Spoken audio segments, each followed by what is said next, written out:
Halo, Assalamualaikum warahmatullahi wabarakatuh. Salam sejahtera untuk kita semua.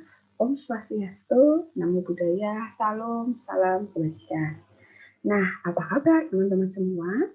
Semoga selalu dalam keadaan sehat dan semangat ya mengikuti perkuliahan online pada uh, hari ini.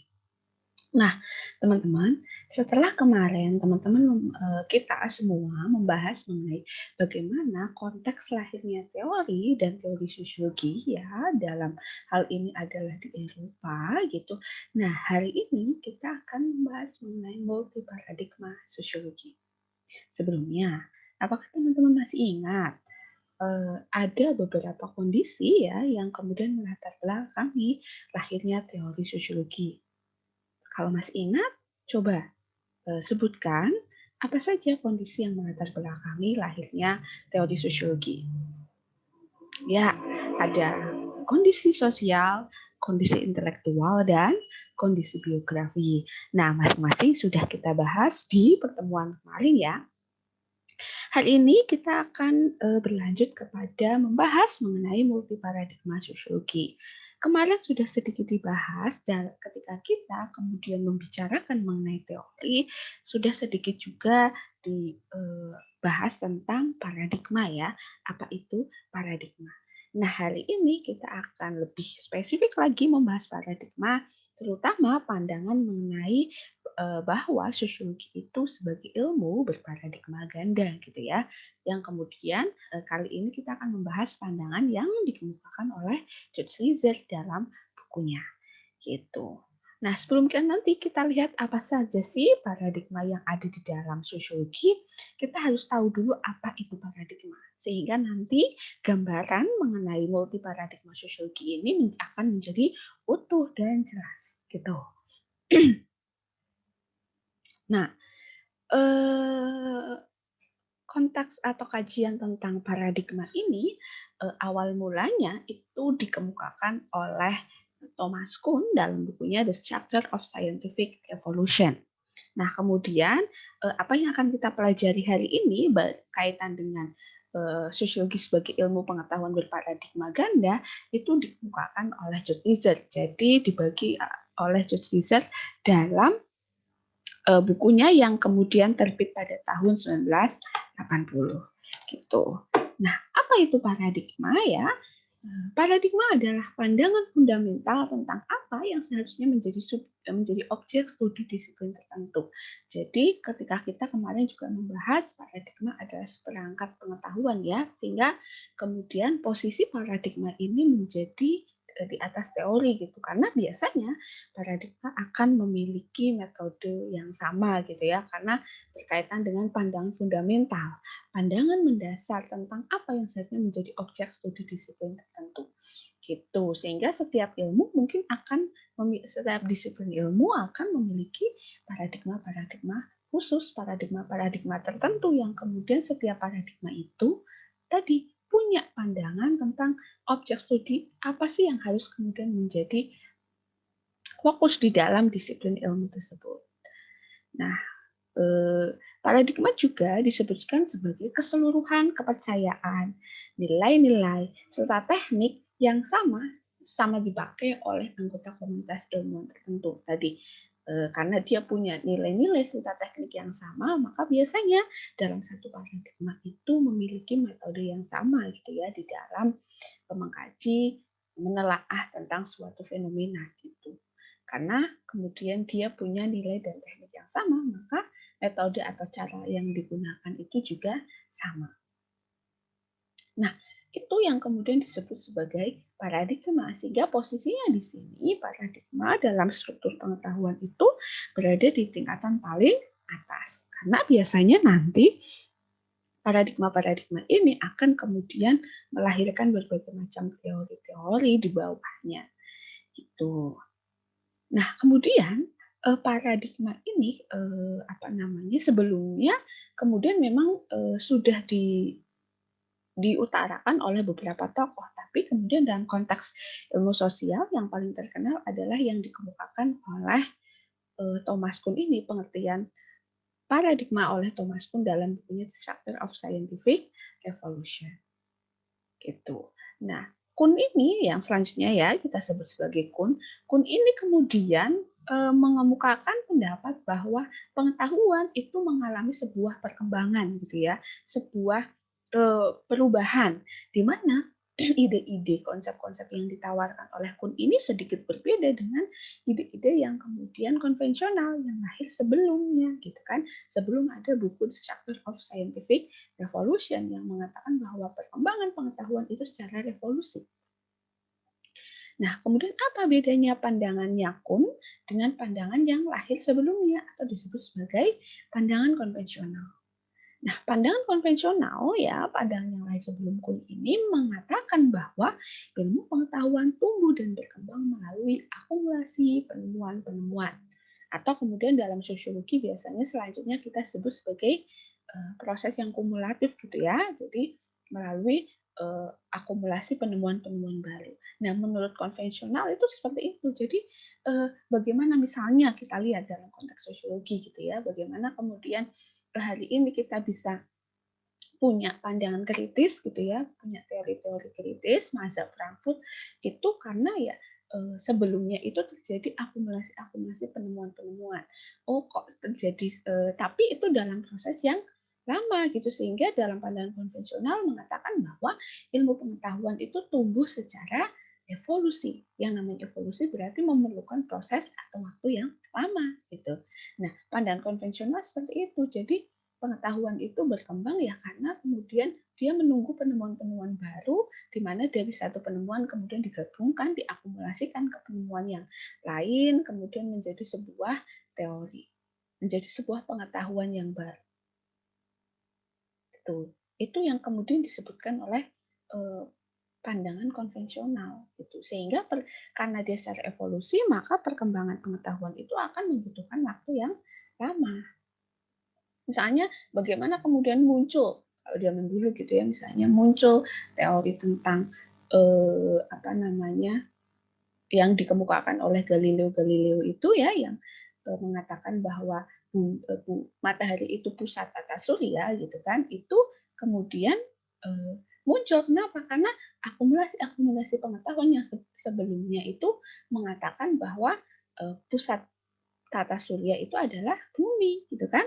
Itu kan proses yang sangat lama, itu yang pandangan konvensional seperti itu. Jadi melihat pengetahuan itu dan merupakan proses evolusi. Oh, dulu orang berpendapat bahwa pusat tata surya itu bumi, gitu ya. Sehingga kemudian ketika Galileo itu mengemukakan bahwa oh enggak, setelah kemudian dilihat, oh kak, kenapa kemudian misalnya ada siang dan malam gitu ya, ada pergantian musim hujan, misalnya musim kalau karena itu konteksnya di Eropa ya musim salju, musim semi, musim panas gitu. Nah, kenapa ada seperti itu? Oh, berarti pusat tata surya itu adalah matahari. Tapi kemudian pada waktu itu bahkan tidak diakui karena pengetahuan bahwa pusat tata surya adalah bumi itu bahkan sudah dilegitimate oleh gereja, sehingga ketika ada orang yang melawan, menentang dan mengatakan bahwa pusat tata surya itu adalah matahari, dia dianggap selain melawan pengetahuan yang sudah diakui, dia juga melawan gereja gitu ya. Bahkan kemudian Galileo ini kemudian dihukum mati gitu, sampai dia dihukum mati ilmunya belum bisa diakui.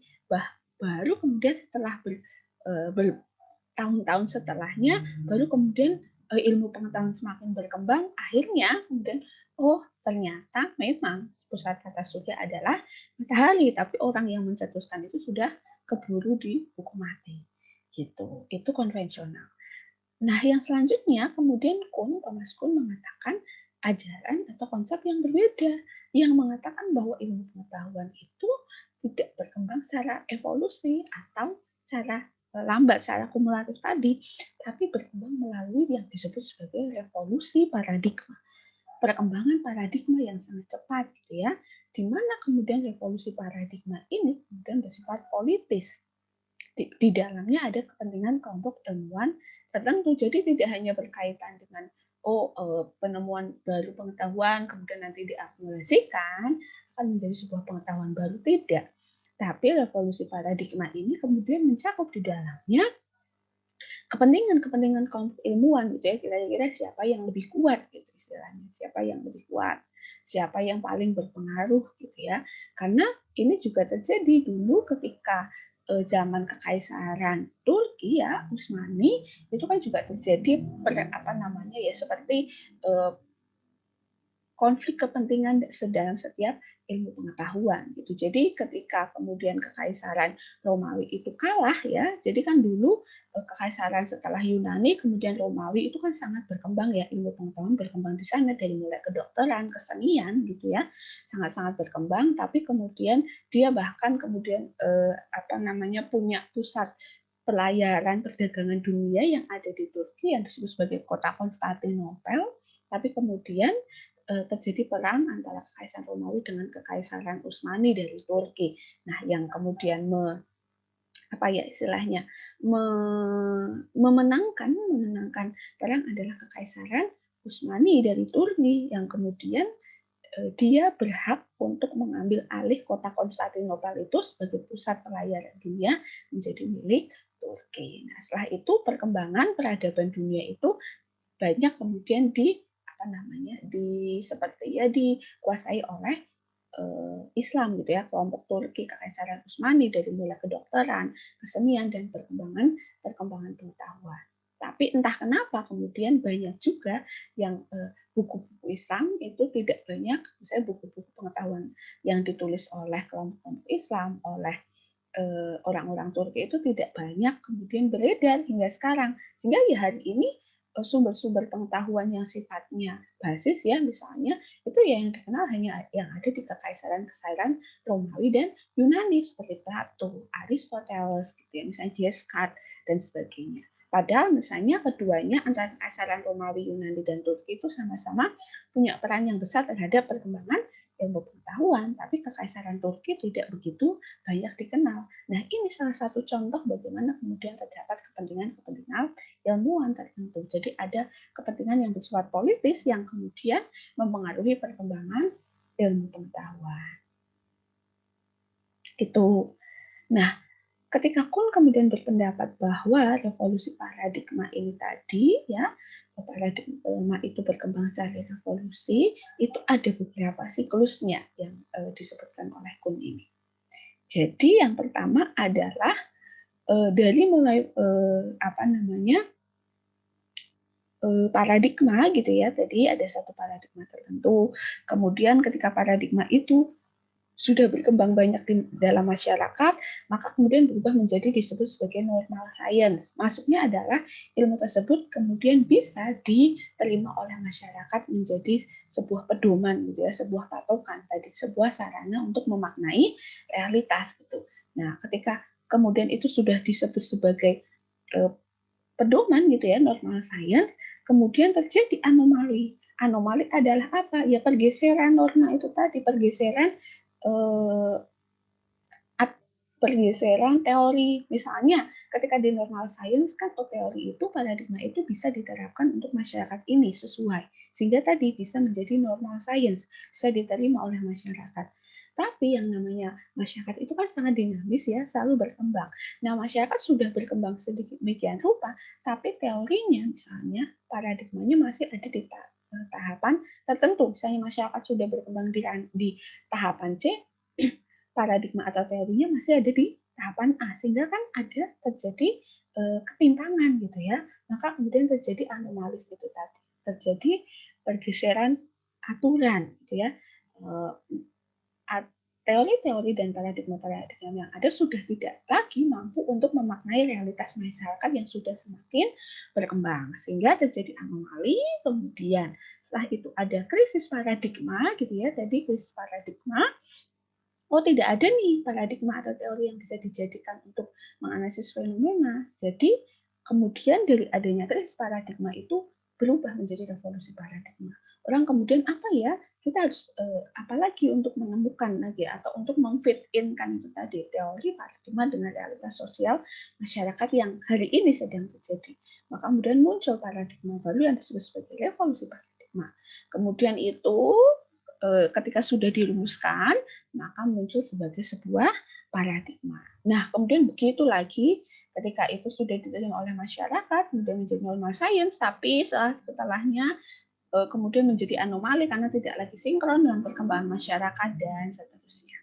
Nah, menurut Thomas Kuhn, perkembangan pengetahuan seperti ini menjadi revolusi ini tadi. Contohnya seperti yang kemarin kita bahas dalam kondisi sosial gitu ya, tentang adanya revolusi industri. Normal sainsnya ya masyarakat, ya kemudian tadi masyarakat solidaritasnya didasarkan pada saling kesamaan, sama-sama ada di dalam masyarakat yang agraris sektornya gitu ya, bekerja untuk diri sendiri dengan lahan sendiri. Itu sehingga teori-teorinya pun berkaitan dengan itu, normal science. Kemudian terjadi anomali, masyarakatnya berkembang dari agraris menjadi masyarakat industri gitu. Nah, tapi masyarakat industri dengan masyarakat dengan tipe-tipe hubungan sosial, kemudian struktur dan sistem sosialnya sendiri gitu ya sudah berubah, tapi kok teorinya masih yang lama, paradigmanya masih yang lama, yang kemudian memunculkan krisis paradigma gitu ya, bahkan misalnya terjadi konflik antara buruh dengan pekerja yang dulunya tidak pernah terjadi gitu.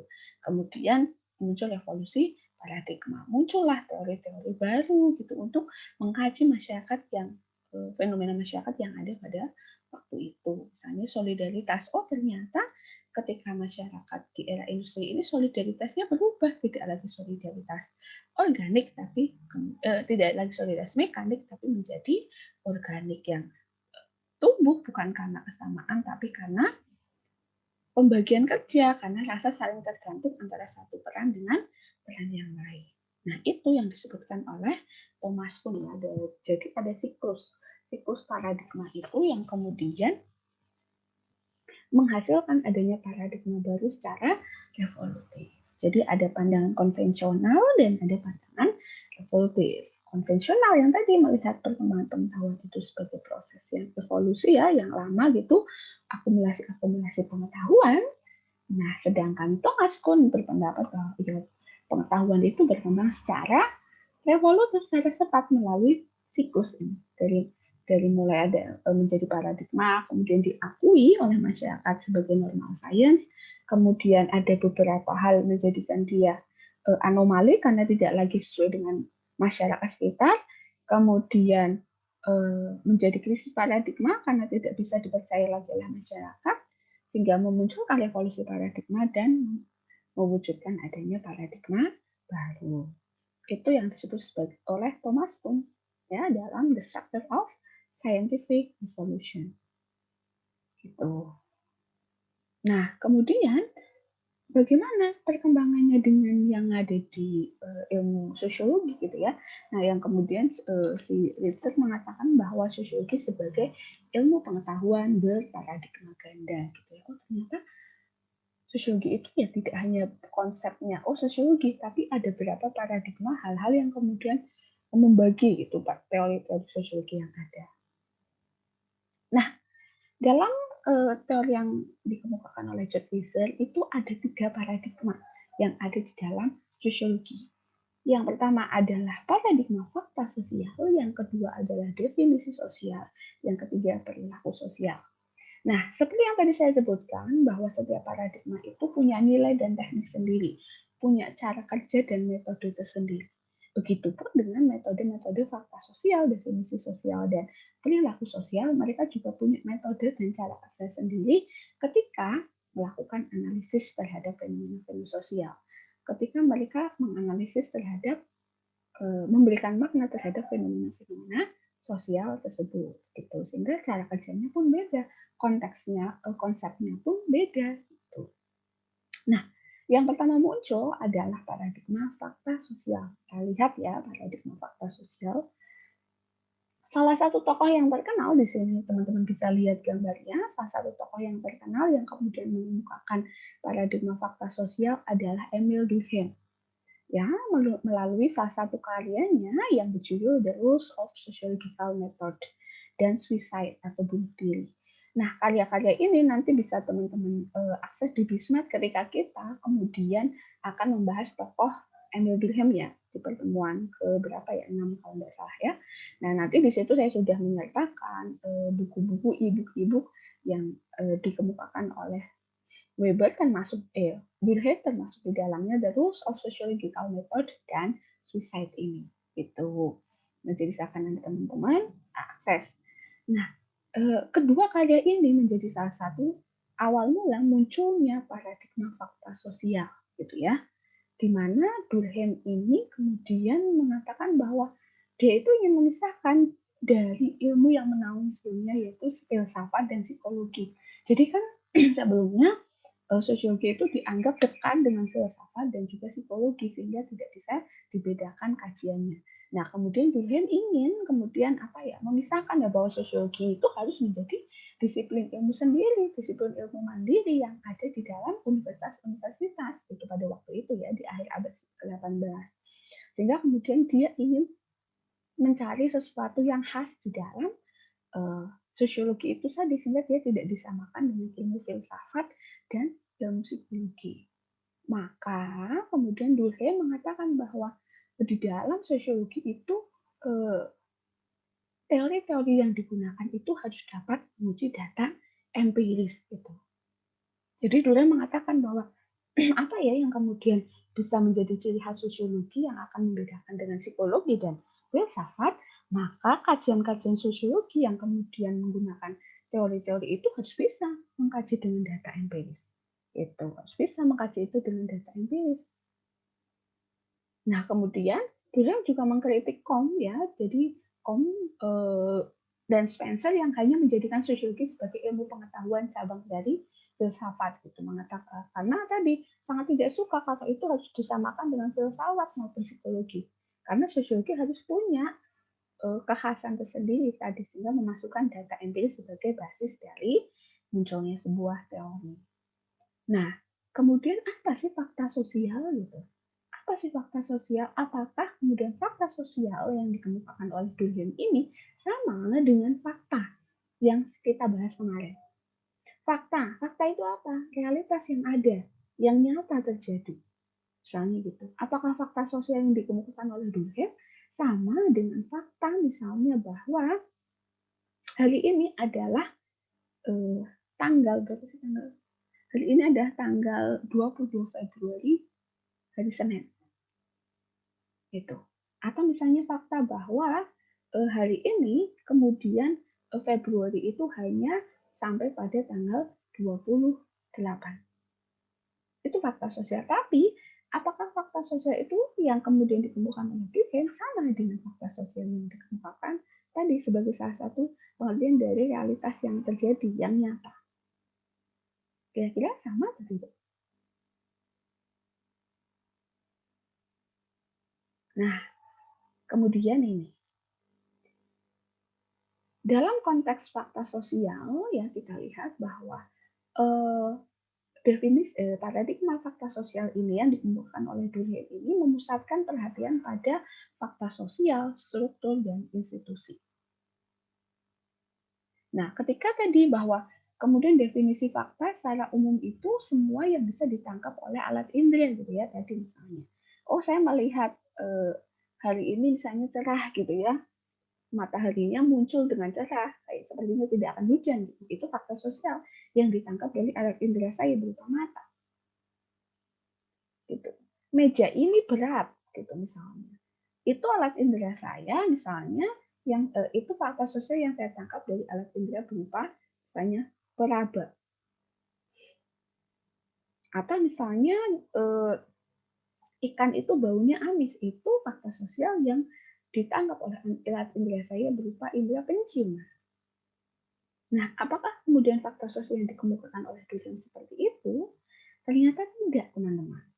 Fakta sosial yang dikemukakan oleh Durkheim itu tidak sama definisinya dengan fakta yang secara umum. Di mana fakta sosial menurut Durkheim itu disebutkan sebagai semua cara berpikir, bertindak, merasa yang ada di luar individu, bersifat memaksa, umum, dan tetap. Jadi fakta sosial menurut Durkheim ada semua cara berpikir, bertindak, dan merasa yang ada di luar individu. Bersifat memaksa, umum, dan tetap. Atau bisa disebut sebagai fakta sosial juga sebagai sebuah aturan gitu ya yang ada di dalam masyarakat. Di mana tadi Sifat-sifat fakta sosial itu ada beberapa di sini. Yang pertama adalah eksternal. Ketika Durkheim mengatakan bahwa fakta sosial ada semua cara berpikir, bertindak, dan merasa, dia punya fakta sosial, dia punya ciri-ciri yang pertama itu adalah eksternal. Maksudnya eksternal di sini atau berada di luar individu adalah individu tidak bisa mempengaruhi, ya, individu tidak bisa mempengaruhi masyarakat. Individu tidak bisa mempengaruhi aturan-aturan yang ada. Karena apa? Karena tadi fakta sosial itu, aturan-aturan itu tadi yang di dalam masyarakat sifatnya berada di luar individu. Bukan, misalnya itu bukan diciptakan oleh satu individu saja, tapi itu diciptakan oleh sekelompok masyarakat yang kemudian menjadi milik bersama, yang kemudian diakui bersama. Sehingga individu tidak punya kewenangan untuk mempengaruhinya. Oh, misalnya kita punya aturan, punya hukum gitu. Hukum salah satu contoh fakta sosial. Kita punya hukum lampu merah. Kalau ketika di perempatan lampu merah itu kalau merah ya berhenti. Itu fakta sosial. Nah, berada di luar individu maksudnya apa? Ya individu tidak bisa mengubah itu sendiri gitu. Oh, aku maunya kalau merah jalan. Jalan aja aku nggak mau berhenti ya nggak bisa. Karena itu sudah fakta sosial yang kemudian diyakini bersama.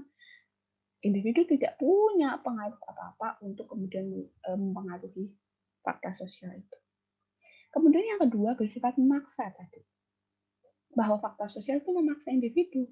Mau tidak mau, suka tidak suka, individu harus mengikuti aturan tersebut. Harus mengikuti fakta sosial tersebut. Contohnya tadi, berkaitan dengan lampu merah tadi. Suka tidak suka, mau Anda sedang buru-buru, mau Anda sedang sampai ke pipis, naik motor, naik mobil, tapi kalau emang itu Anda melewati lampu merah dan merah, ya Anda harus berhenti. Sehingga sifatnya memaksa. Kalau tidak dilakukan apa? Misalnya kalau Anda melanggar ya akan ada sanksi. Nanti sesuai dengan fakta sosial. Umum. Maksudnya umum adalah ya, kemudian dia berlaku untuk semuanya. Umum. Tidak hanya berlaku untuk satu individu saja, tapi berlaku untuk semuanya. Dan yang terakhir adalah tetap. Artinya fakta sosial itu tetap ada walaupun misalnya suatu generasi itu mungkin sudah hilang. Fakta sosial itu tetap ada, mungkin hanya mengalami perubahan. Nah, itu fakta sosial ya. Jadi aturan-aturan yang ada di dalam masyarakat, seperangkat cara berpikir, bertindak, dan merasa. Nanti akan kita bahas lebih lanjut di teorinya dulu.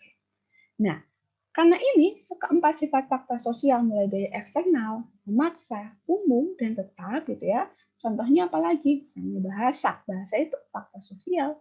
Dia berada di luar individu. Kenapa? Ya karena orang kemudian tidak bisa menggunakan bahasanya sendiri. Ya dia harus menggunakan bahasa yang sudah disepakati oleh masyarakat umum. Dia tidak bisa menggunakan bahasa sendiri. Misalnya melihat gelas atau menyebutkan gelas sebagai sebuah pisau gitu nggak bisa. Kemudian memaksa, ya dia harus mau tidak mau Anda bisa menjadi bagian dari sebuah masyarakat ketika Anda menggunakan bahasa itu. Ketika Anda ingin komunikasinya baik, diterima oleh masyarakat, ya harus menggunakan bahasa yang baik. Umum. Itu berlaku tidak hanya untuk satu dua orang, satu kelompok orang saja, tapi berlaku umum. Dan yang ketiga, yang keempat tetap. Walaupun misalnya Anda sudah generasi milenial, generasi baby boomer sudah tidak ada, bahasa tidak ikut hilang, tapi tetap ada. Sehingga dia bersifat tetap. Nah, dampak dari konteks fakta sosial ini yang melihat ya bahwa fakta sosial itu sifatnya memaksa, umum, dan tetap itu, maka akan melihat individu sebagai subjek yang pasif. Mengatakan bahwa individu itu subjek yang pasif yang tidak punya kekuatan apa-apa ketika berhadapan dengan fakta sosial, ketika berhadapan dengan sebuah realitas sosial, fakta sosial yang ada di sekitarnya. Maka, individu harus tunduk total terhadap struktur atau fakta sosial yang ada. Individu tidak akan berdaya terhadap fakta-fakta sosial yang terus mengatur kehidupannya dalam kehidupan aktivitas sosial sehari-harinya. Kalau kamu mau menjadi bagian dari masyarakat, maka kamu harus tunduk terhadap fakta sosial. Contohnya bagaimana? Ini tadi, kalau kamu contohnya bahasa itu tadi. Kamu misalnya seorang Jawa, lahir dan tumbuh di Jawa gitu ya, di Jogja, maka kamu kemudian ya dituntut untuk bisa bahasa Jawa. Memaksa. Ya. Kamu tidak bisa misalnya, walaupun kamu pintar bahasa Inggris, misalnya pintar bahasa Prancis, tapi kalau di Jogja kamu lahir dan hidup di Jogja, ya kamu harus bisa menggunakan bahasa Jawa itu tadi, karena sudah menjadi kesepakatan. Kalau kamu kemudian malah justru di sini menggunakan bahasa Inggris gitu ya, kemana-mana ngomong sama siapapun menggunakan bahasa Inggris. Nah, kemudian orang akan dibilang sebagai orang yang tidak Jawani, orang Jawa yang tidak menjawani. Itu salah satu contoh bagaimana fakta sosial itu memaksa sifatnya, mengatur kehidupan masyarakat. Nah, metodenya sebagian besar menggunakan metode interview kuesioner. Gitu. Sehingga di sini melihat individu itu ya sebagai subjek yang sama, pokoknya tidak punya kewenangan apapun. Yang bisa kemudian menentukan, jadi dalam konteks fakta sosial itu melihat ya pribadi individu itu sangat dipengaruhi oleh fakta sosialnya. Agama itu fakta sosial, ya kan, sifatnya eksternal, bersifat memaksa, umum, dan tetap. Sehingga bagaimana kemudian hubungan antara individu dengan fakta sosial itu menjadi hubungan yang satu arah. Individu tidak mempengaruhi apa-apa dari fakta sosial, tapi fakta sosial membentuk individu untuk menjadi pribadi yang seperti apa, karena dia menentukan aktivitas-aktivitas sosial yang harus dilakukan oleh manusia. Jadi metodenya menggunakan interview dan kuesioner. Sehingga kemudian tadi salah satu teori Durkheim ya teorinya bunuh diri. Nanti kita akan lihat bahwa Durkheim itu membagi bunuh diri itu menjadi 4 macam. Bahwa bunuh diri itu bukan hanya perkara psikologis, bukan hanya keinginan depresi dari si korban bunuh diri itu. Tapi hanya Durkheim mengatakan ada beberapa jenis pengaruh misalnya. Pengaruh kondisi sosial itu sangat juga mempengaruhi bunuh diri menurut Durkheim. Sehingga tadi ini kan relate dengan konteks fakta sosial bahwa individu itu bukan semata-mata sebagai orang yang bisa menentukan hidupnya sendiri, tapi tindakannya, perilakunya dipengaruhi oleh fakta sosial.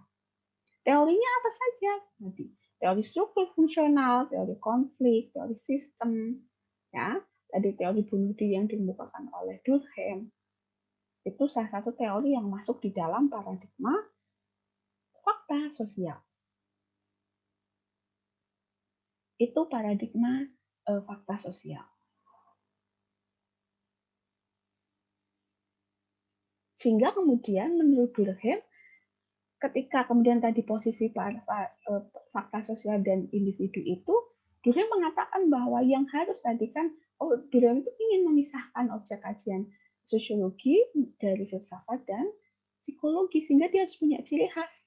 Maka kemudian Durkheim mengemukakan ciri khas bahwa ciri khas yang menjadi objek kajian pokok persoalan sosiologi itu ya fakta sosial tadi, struktur sosial, norma, dan nilai kultural yang eksternal yang bersifat memaksa kepada para aktor. Gitu ya. Jadi fakta sosial itu yang munculnya karena adanya interaksi kita dengan masyarakat. Sehingga itu yang membedakan dengan fakta psikologi. Cuman fakta psikologi itu ya yang dibawa sejak lahir. Yang akan berbeda satu orang dengan orang lainnya ya, tergantung misalnya DNA, keturunannya, dan sebagainya. Tapi fakta sosial itu bukan kemudian dibahas sejak lahir, tapi hasil pergaulan tadi, hasil interaksi dengan masyarakat. Teman-teman misalnya bagaimana hari ini bertindak, itu menurut Durkheim itu ya dipengaruhi oleh fakta sosial. Misalnya, kalau ketemu orang harus salim, harus menyapa. Itu bukan fakta psikologi yang Anda bawa sejak lahir, Anda sejak lahir tahu, kalau ketemu orang tua itu harus menyapa toh, harus salim toh. Enggak. Kondisi itu muncul karena adanya fakta sosial. Fakta sosial apa? Contohnya misalnya berkaitan dengan norma kesopanan. Di kita itu berkembang norma kesopanan seperti itu. Kalau ketemu orang tua, saudara misalnya harus menyapa. Nah, kemudian individu itu dipaksa tadi untuk mengikuti itu. Ya kalau kamu ketemu orang lebih tua, saudara menyapa duluan lah. Jangan sampai orang yang lebih tua menyapa kamu duluan. Harus menyapa. Nah, ketika kita tidak melakukan itu, maka akan ada sanksi tadi, akan dianggap tidak sopan. Nah, itu salah satu contoh bagaimana fakta sosial itu kemudian dilahirkan dalam pergaulan masyarakat. Bagaimana Anda tahu misalnya kita punya standar kesopanan itu? Ya karena Anda bergaul dengan masyarakat. Oh, selalu dibilang, oh ya itu si anaknya baik. Misalnya, si A, si B anaknya baik. Karena kalau ketemu orang tua itu selalu nyata duluan. Nah, berarti kemudian dari konteks pergaulan itu Anda kan menyimpulkan, oh berarti yang disebut sebagai baik itu yang seperti itu. Yang disebut sebagai sopan, yang menyapa duluan. Kalau saya misalnya, kok saya sering ya menyapa misalnya tidak menyapa duluan, lebih milih pergi gitu misalnya, atau diam aja. Oh, bisa saja saya dianggap tidak sopan gitu. Itu yang kemudian disebutkan sebagai fakta sosial yang dikemukakan oleh Durkheim. Jadi beda ya dengan fakta individu itu tadi. Fakta sosial itu ya kemudian lahir dari adanya pergaulan masyarakat gitu. Nah, itu fakta sosial. Jadi, fakta sosial dampaknya itu yang memandang individu tidak memiliki kewenangan apapun untuk kemudian melawan fakta sosial. Jadi, individu harus tunduk terhadap fakta sosial. Perilakunya, aktivitasnya harus disesuaikan dengan fakta sosial yang ada. Tadi apa saja contoh fakta sosial? Semua tadi yang berkaitan dengan struktur sosial, norma, dan nilai kultural yang berada di luar individu tadi. Bahasa, agama, pendidikan. Tadi contohnya aturan, itu fakta sosial. Bagaimana kita misalnya harus tunduk terhadap agama gitu ya. Agama sebagai fakta sosial itu tidak memberikan celah kepada individu untuk melakukan kritik dalam paradigma fakta sosial. Tidak bisa memberikan individu untuk misalnya mengilhami atau memaknai agamanya sendiri sesuai dengan keinginannya, tidak bisa. Jadi dia harus ikut. Nah, itu fakta sosial yang dikemukakan oleh Durkheim. Paradigma pertama yang kemudian di bawahnya tadi ada teori-teori sistem, teori struktural fungsional, teori konflik dengan metodenya kuesioner dan wawancara. Nah, secara umum dua tipe yaitu ada tipe fakta sosial ini adalah struktur sosial dan peranata sosial. Ya, itu kan objek kajian sosiologi ya, struktur sosial dan yang berkaitan dengan unsur-unsur atau komponen-komponen pembentuk masyarakat. Sedangkan secara rinci disebutkan ada apa saja, ada faktor sosial, ada kelompok, ada kesatuan, ada sistem sosial, posisi, peranan, nilai, pemerintah, keluarga, dan lain sebagainya. Nah, Durkheim kemudian mengemukakan ada dua tipe fakta sosial ya, disebutkan sebagai fakta material dan non-material. Nah, seperti namanya, material dan non-material ini, fakta sosial yang material itu sesuatu yang dapat disimak, ditangkap, dan diobservasi. Sesuatu yang dapat, karena dia material, maka dapat disimak, ditangkap, dan diobservasi. Dan bagian dari dunia nyata tadi. Contohnya apa? Tadi disebutkan aturan, ya, norma hukum, karena dia tertulis. Misalnya berkaitan dengan UUD 1945, itu fakta sosial. Ya, maka dia bisa disimak, diobservasi. Gitu. Misalnya atau Al-Quran misalnya sebagai salah satu kitab di agama itu fakta sosial material. Kita bisa simak, observasi, bagian dari dunia nyata orang meyakini itu sebagai sebuah pedoman. Selain material, yang kedua Durkheim mengatakan ada fakta yang non material. Yang satunya sifatnya dapat disimak dan ditangkap itu, yang satunya kemudian melihat fakta sosial non material sebagai sesuatu yang sifat intersubjektif, maksudnya ada di dalam diri manusia yang dapat muncul dalam kesadaran manusia. Contohnya apa? Opini, ya, opini, egoisme itu disebut sebagai fakta sosial yang non material. Kalau material itu ada di sekitar kita yang bisa kemudian kita observasi, kita tangkap, jadi bagian dari dunia nyata, sedangkan non material itu letaknya disebutkan ada di dalam diri kita yang sifatnya intersubjektif itu tadi. Yang kemudian biasanya muncul juga ya karena interaksi kita dengan dunia luar, dengan adanya opini, egoisme, dan lain-lain.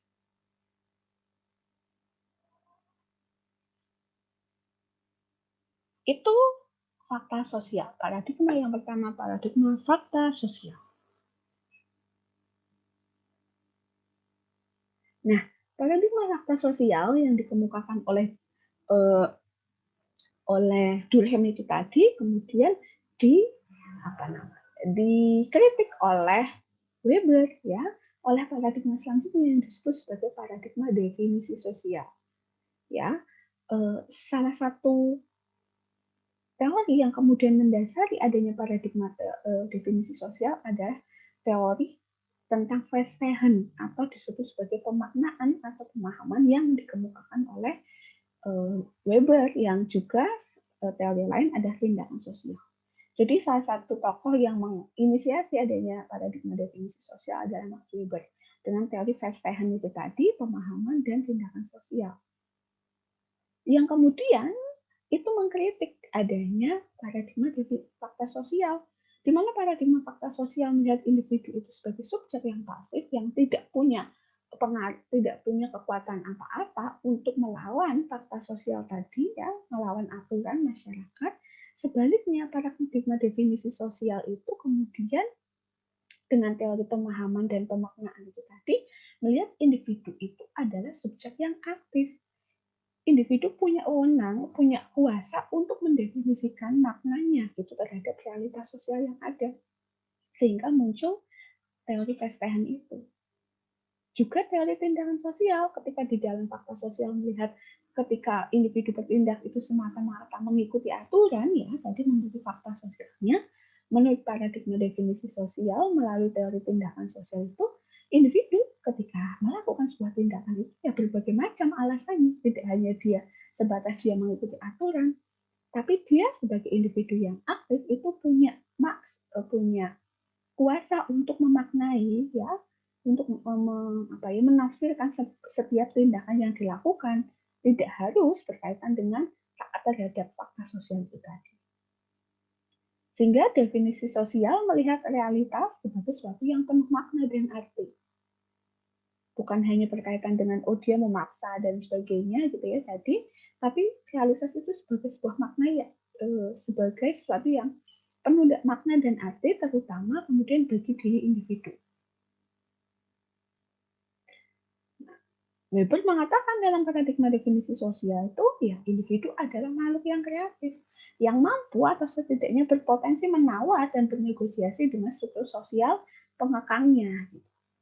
Ketika fakta sosial melihat individu sebagai subjek yang pasif tadi, yang kemudian harus tunduk, patuh terhadap fakta sosial tadi, yang memaksa, itu tadi memaksa, eksternal dan lain sebagainya, tapi di dalam paradigma definisi sosial melihat individu itu subjek yang kreatif, yang bisa loh menawar dan bernegosiasi terhadap struktur sosial pengekangnya. Jadi tidak harus tunduk seutuhnya.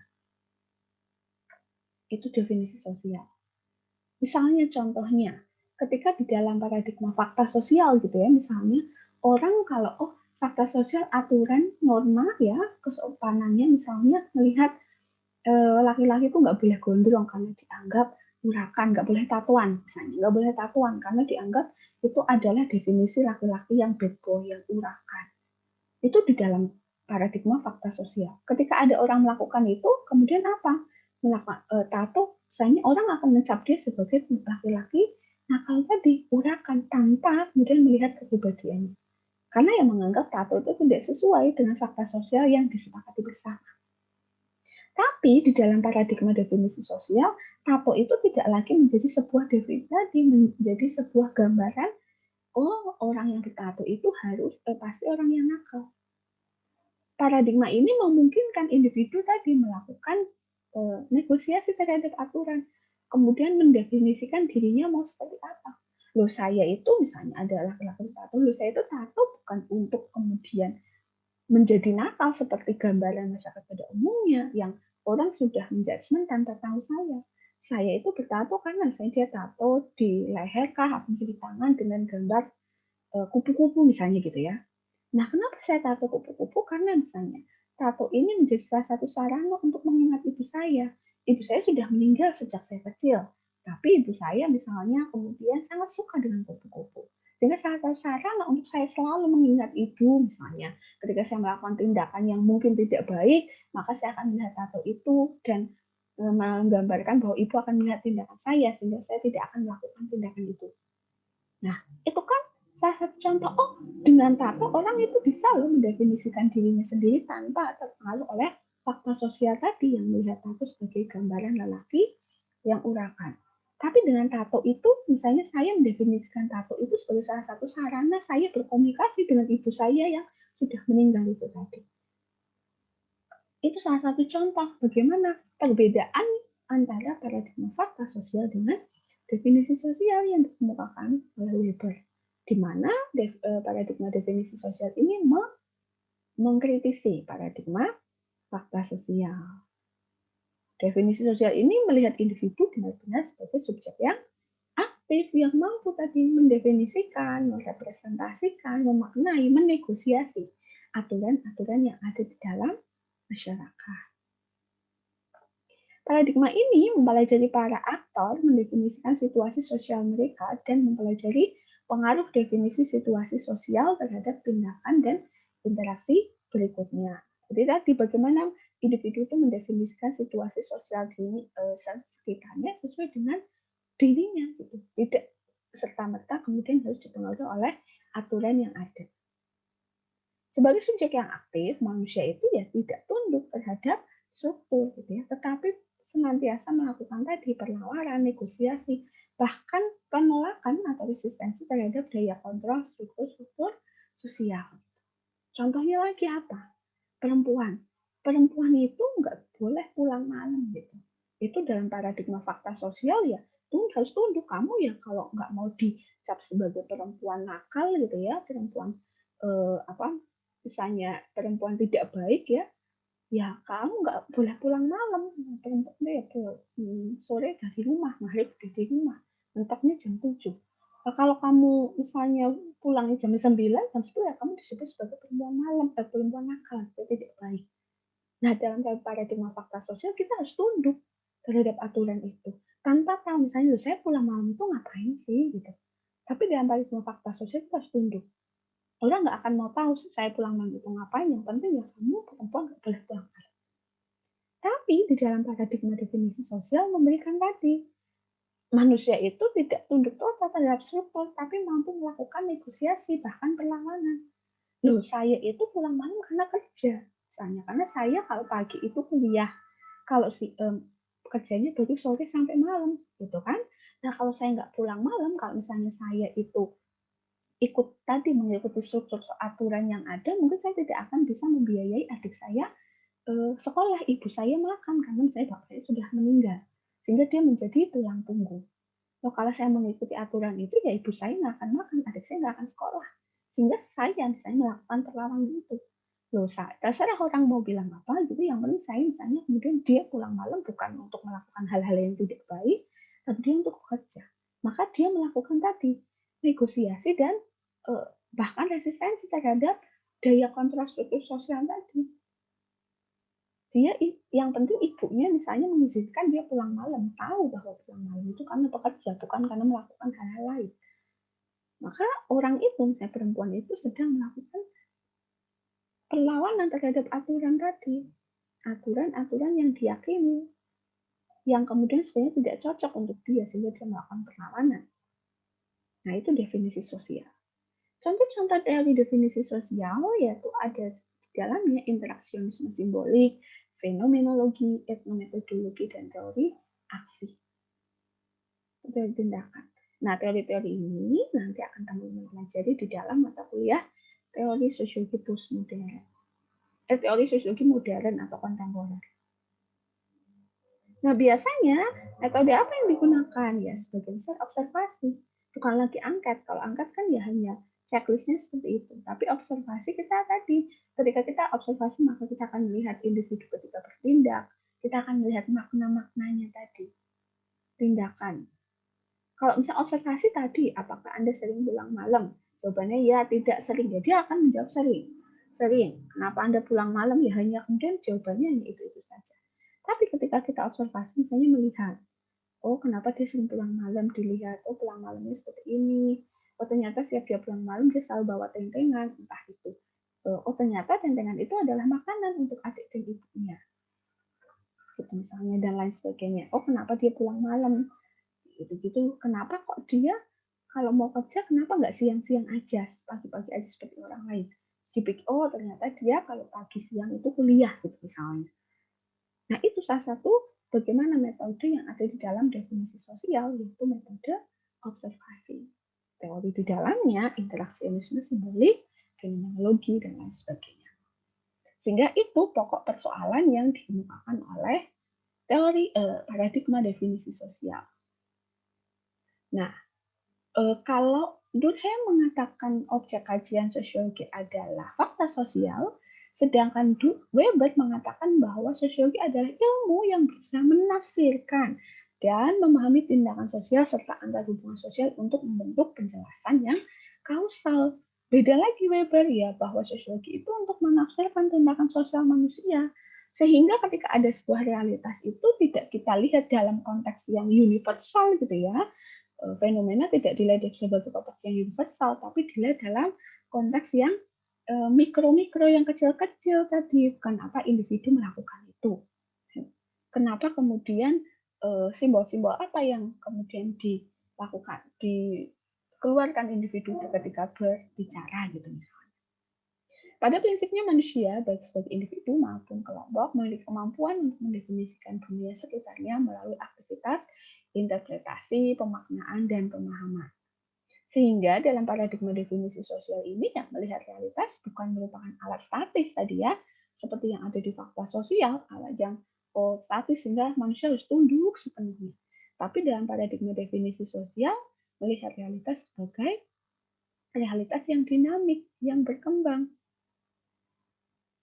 yang kemudian individu bisa tadi melakukan penafsiran secara bebas sesuai dengan latar belakangnya, sesuai dengan kondisi sosial kemasyarakatan.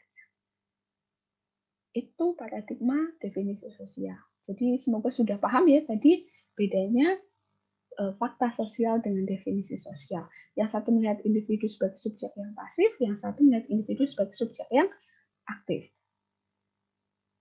Paradigma fakta sosial melihat individu harus tunduk terhadap aturan dan struktur sosial tadi. Paradigma definisi melihat individu sebagai orang yang mampu menafsirkan tadi realitas sosial yang ada, gitu ya, sehingga tidak perlu dia bisa melakukan negosiasi, bahkan pertentangan gitu ya, menentang adanya fakta sosial atau aturan-aturan yang ada gitu, struktur-struktur sosial yang ada gitu. Misalnya contohnya apa?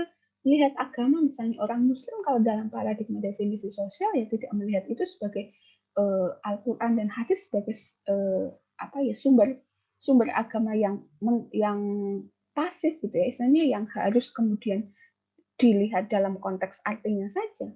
Tapi dalam paradigma definisi sosial ya, saya melihat agama sebagai bentuk tadi ya, realitas sosial ya, kemudian dimaknai sebagai suatu individu.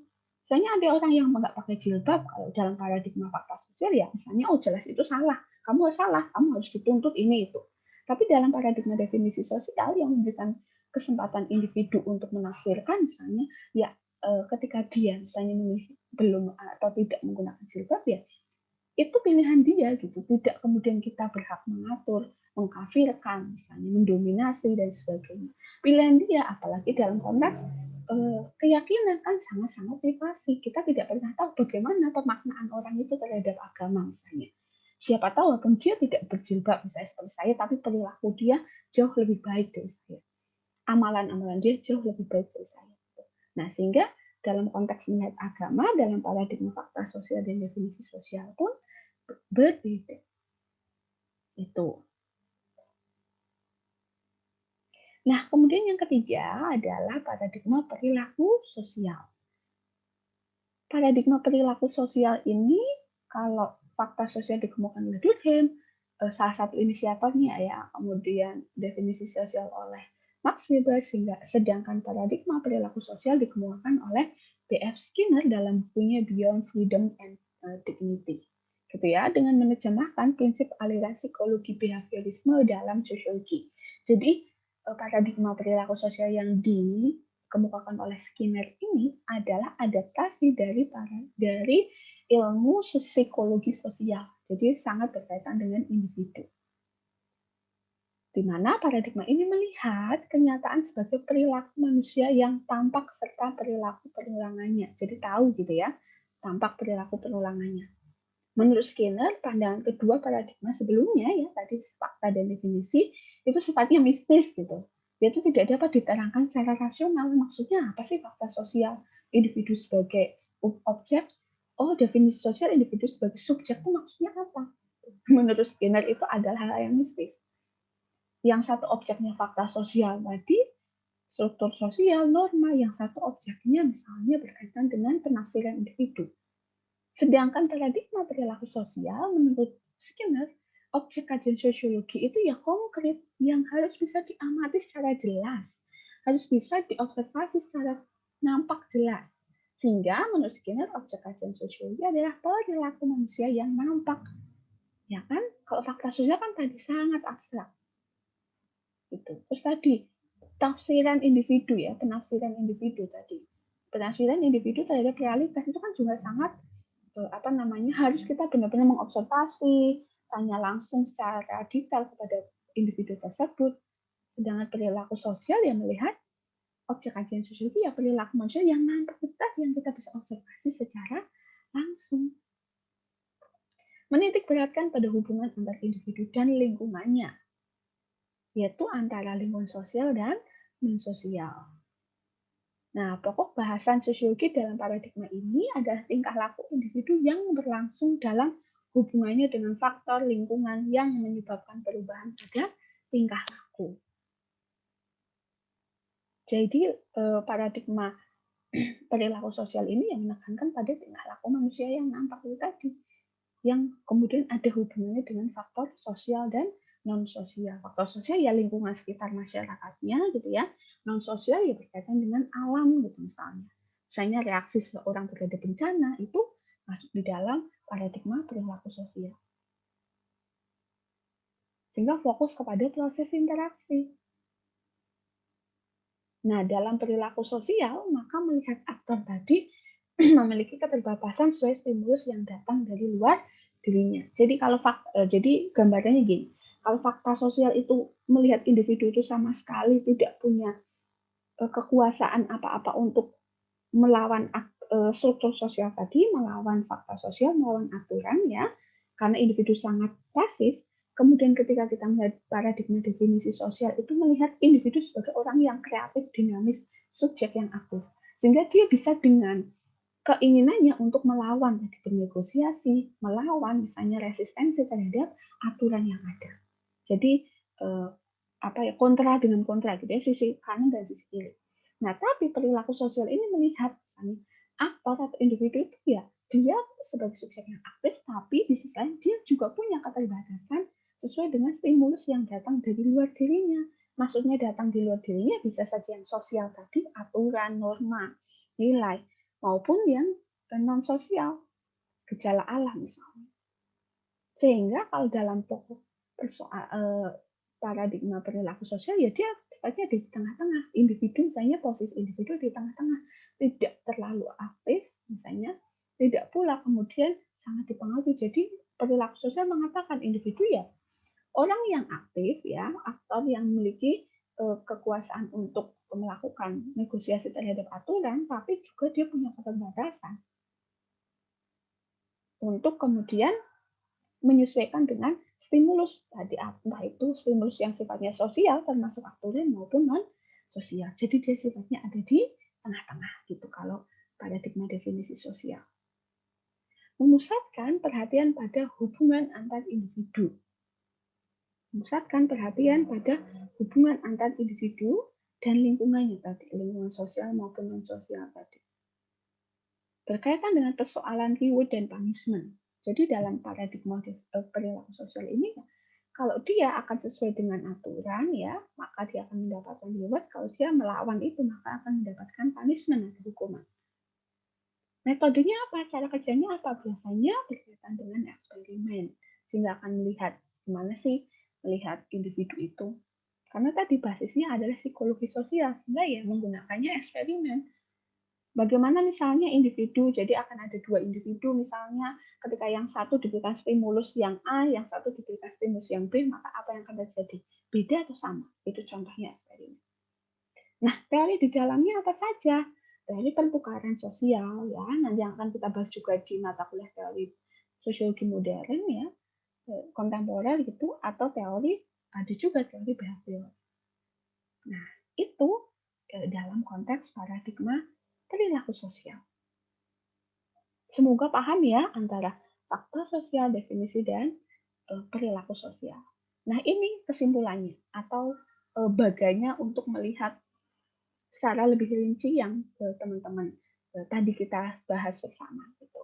Dari tokoh, ya kata kunci, posisi sosiologi, teori, dan metode. Dari fakta sosial, definisi sosial, dan perilaku sosial. Masing-masing sudah punya ciri khas ya ketika kita berbicara mengenai sosiologi. Nah, jika nanti teman-teman ada pertanyaan, boleh nanti disampaikan di dalam WA group maupun di Bisma. Nah, selanjutnya kita akan melihat video. Nah, dari video ini nanti teman-teman kemudian saya harap bisa bisa menganalisis dari fenomena itu. Kalian lihat dari paradigma